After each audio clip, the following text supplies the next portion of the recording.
احمد مسعود له ملا یعقوب غوښتي که وطن دې جوړ نه کړ زه درنه خفه کېږم. د افغانستان د مقاومت جبهې مشر احمد مسعود په یوه تازه وینا کې د هیواد پر راتلونکي ملي یووالي او د افغانانو پر ګډ مسؤلیت خبرې کړې دي.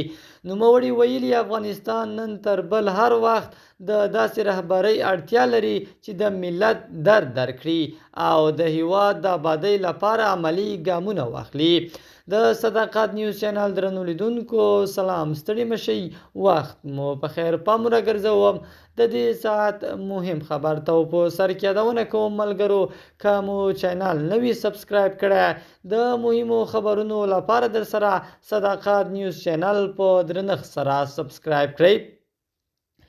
احمد مسعود د طالبانو دفاع وزیر مولا محمد یعقوب مجاهد ته په اشارې سره ویلي که د افغانستان د جوړولو د خلکو د هوساینې او د ملي یووالي لپاره ریښتینې هڅې ونه شي نو تاریخ به هیڅوک ونه بخي. هغه په نیمه ټوکه او نیمه جدي لهجه زیاته کړې که وطن دې جوړ نه کړ زه به درنه خفه شم.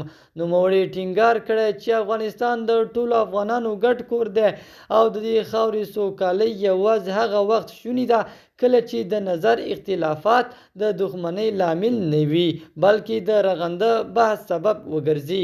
هغه ویلي افغان ولس له جګړې ستړی شوی او اوس د داسې بدلون تمه لري چې پکې سوله، عدالت، تعلیم، اقتصاد، پرمختګ او ملي یووالی لومړیتوب ولري. د هغه په وینا هر مشر چې د ملت د خیر لپاره کار کوي د ټولو افغانانو ملاتړ به له ځان سره ولري.